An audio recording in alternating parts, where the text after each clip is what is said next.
Welcome back. So in the shed again, up to no good.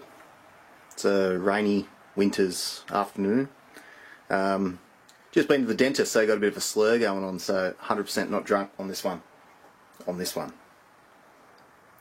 Right, so what we're going to make today, bit of a montage of madness. We're going to make a third hand for welding. This one's made entirely out of scrap metal, old railway parts actually. No idea what they're called. Maybe some sort of spring clip, and these look like giant cotter pins. Going to do a retake on this one. It's pretty simple, anyone could do it. These parts can be easily found at like antique shops and stuff like that. Usually got buckets of the things, and they're like a couple of bucks each.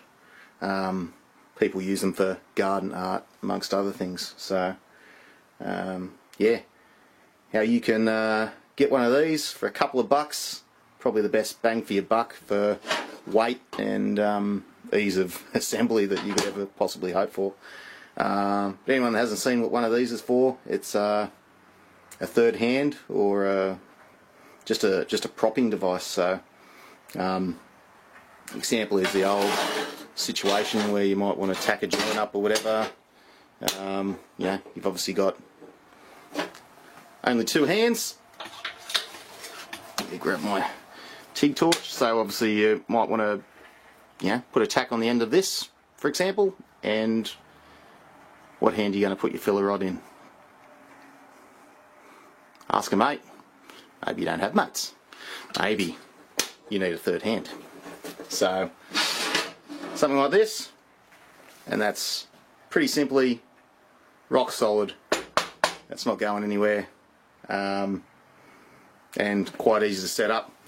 This one I put a threaded a hole in there as a M8 contact tip, so this can be quite easily removed, and then you've got a heap of other options that you can do. That's a fully optional step, but the shape of this, as weird as it looks, it's got lots of different angles and notches and plenty of weight right where you want it, so it will hold material in a heap of different ways.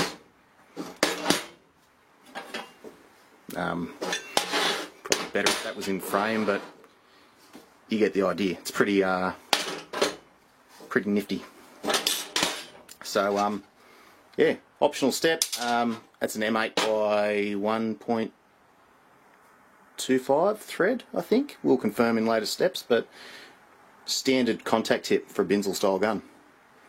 So doesn't matter what wire size you have, but if you don't know where to get one of these, just dig around the bottom of any old all these toolbox, and then you'll find a heap of them in various levels of repair. So as I was saying, the other idea with this is that you could use any round bar threaded with an M8 metric 8mm thread, and you could do a heap of different things with it if you ever run out of the immediately obvious uses. So with that in mind, we'll move over to the bandsaw and get the first step out of the way. So these are the parts you'll need. Got a spring thing, two of these cotter pin arrangements, probably have a technical name, but buggered if I know. And it's quite simple. You cut these and give them a bit of prep before welding, and weld them to that. Simple. So I'm going to do something different with this one as opposed to the last one. I'm going to mark them up and just pretty much lop the end off like so, so that we have a return on the curve, and that will just make a nice sort of leg arrangement without too much fuss. As far as this goes, that's just going to need a bit of a lick up on the grinder. or with a grinder before welding out. As far as tapping the hole, optional, do it now or later.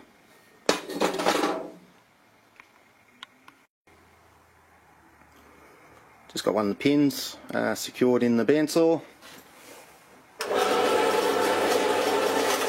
Let it rip.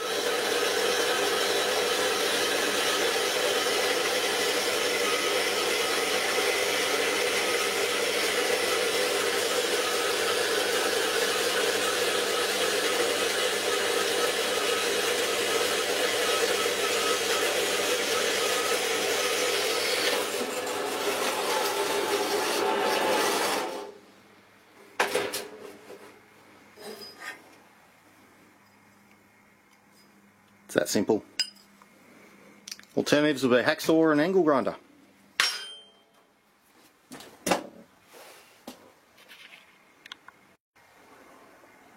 So we're back, and through the magic of television and help from a bit of chemistry, we've managed to clean up the steel.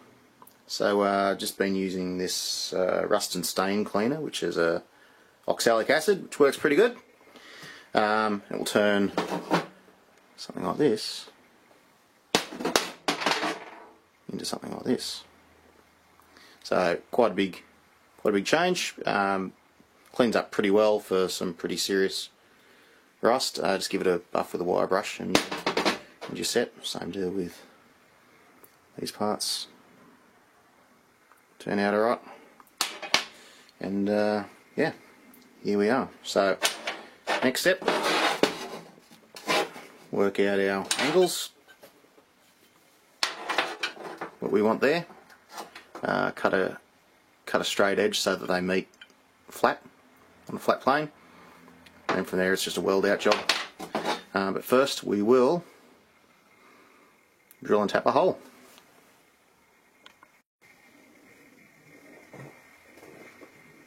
So X marks the spot. We've just got a drill bit in there. We're going to tap and thread to M8 by 1.25. We've got the world's jankiest drilling setup, but it will work. Have faith. No center pop or pilot hole because you only live once.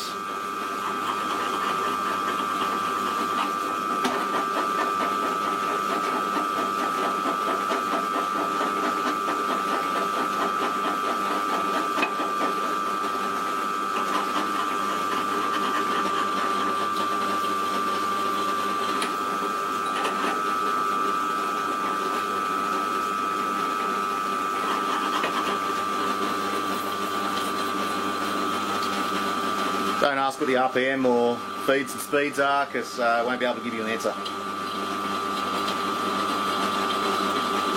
But it's drilling nice.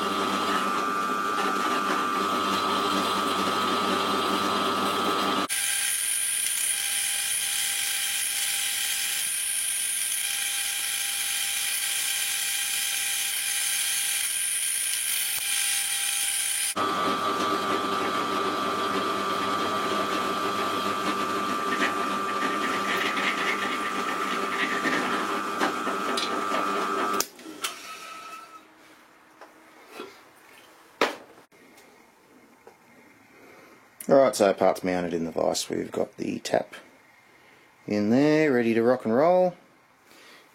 And just got it started, so now it's just the fun part.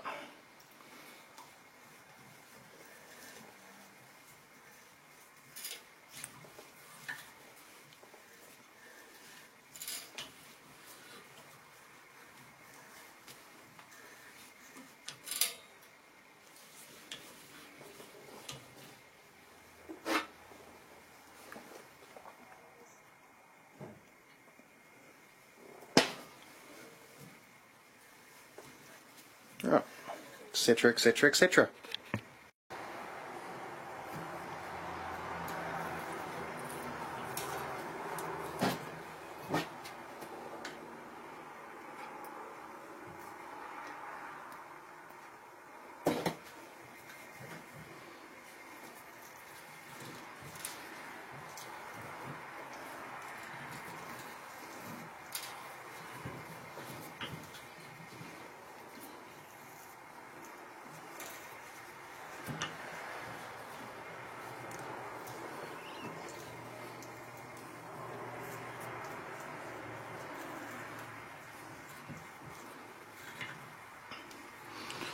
This steel's pretty tough, tougher than usual, so it does take a bit of getting through.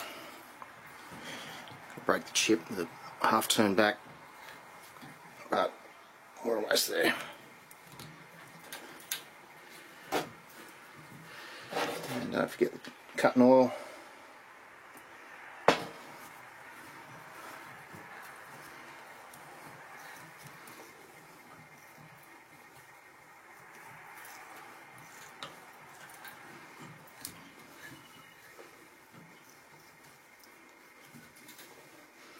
Overall thickness of this in the direction we're tapping is about 20 to 25 mils, something like that.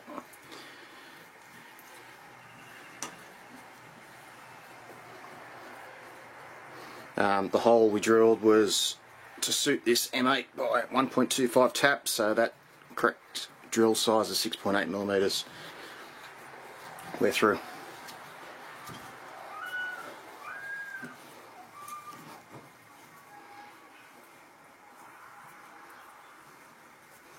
Might be able to hear dogs in the background.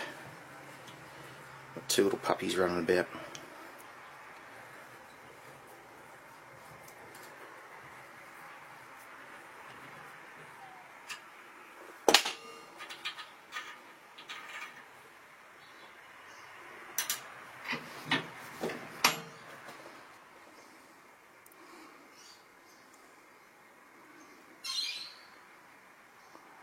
I'll be able to see the threads. Anyway, it's looking good.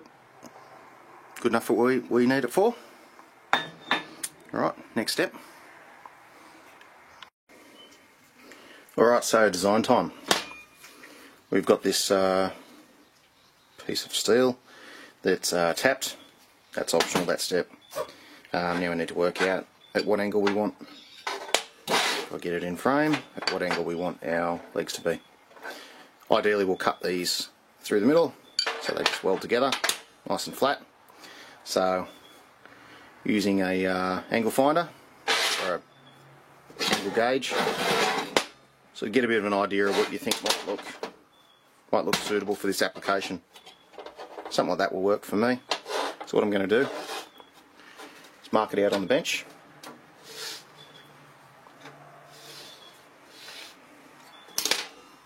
Which gives us our angle. From there we need to cut this angle in two. So using a compass, got Grandad's old tools here, you could just use a piece of string. What we're going to do is we're going to bisect the angle, sorry, is our starting point. Let's make that a bit bigger. Lock that down.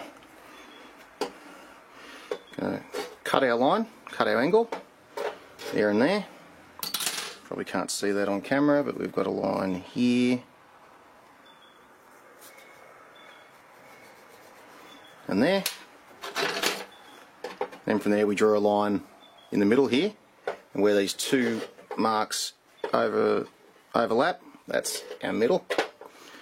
Now we've got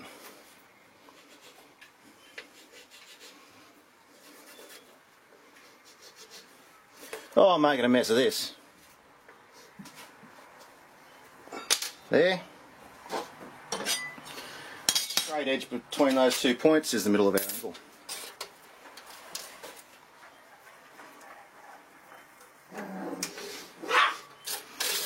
So now we just need to cut that angle on each of these pieces.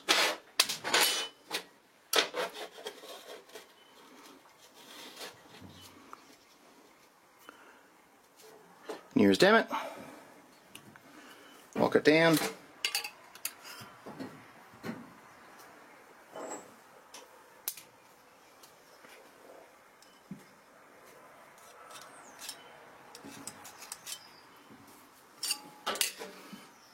Do that 2 times.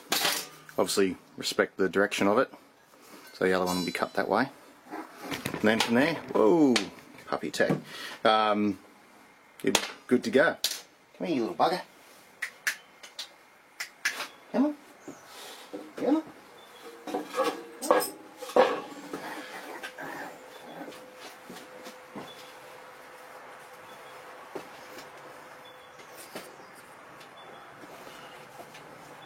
There's the vicious little beast.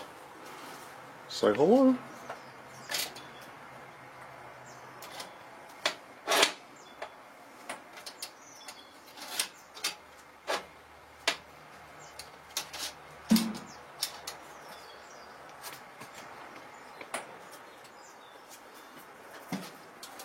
You're a movie star.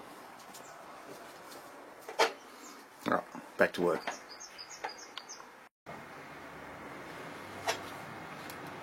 So we've cut the pins, put a bit of a bevel on there, and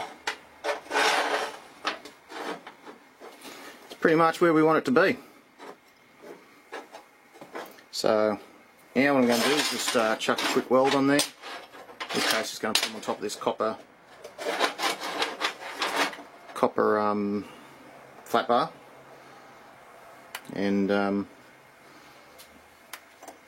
give it a bit of a gap, and yeah, give it hell. So we're just using the Pico 180 MIG welder, EWM. You can tell I'm a fanboy, but yeah, should do the trick.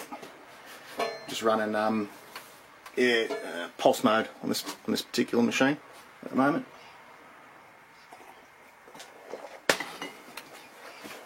Right.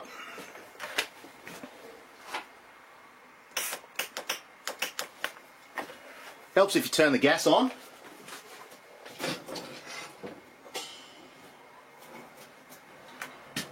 Never said I was a smart man. That's better.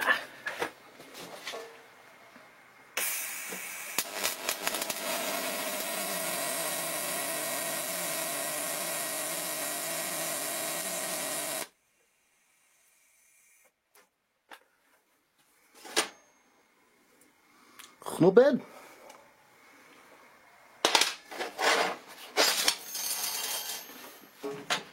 Yeah, it's just a matter of putting that on there and then job done, pretty much.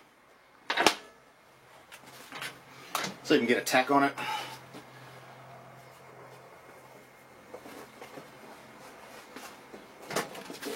Bit hard working around the camera on this.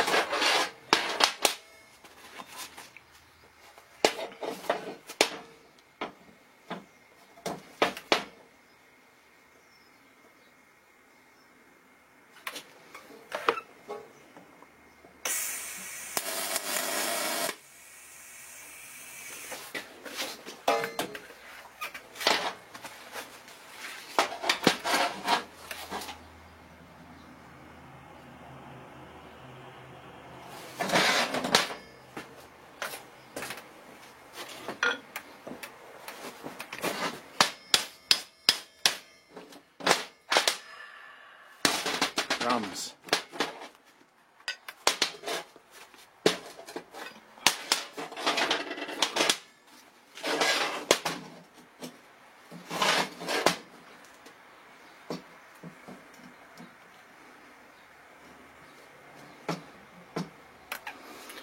You know what? Just going to send it.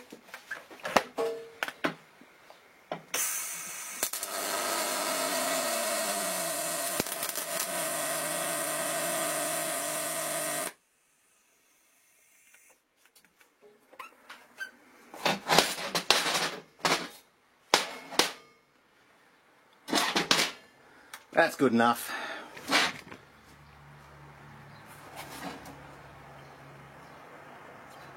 Pretty straight to my eye, and doesn't need to be perfect. You know what this is, it's made out of scrap steel that costs all $3, so yeah, we'll weld her out and just do a like finishing shot.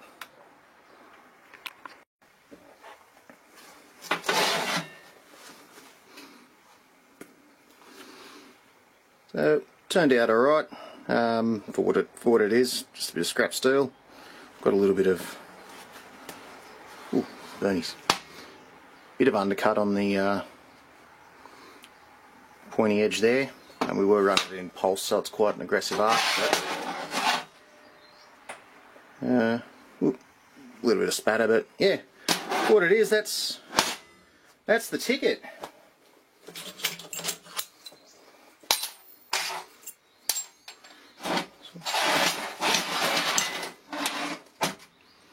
you know, quite happily hold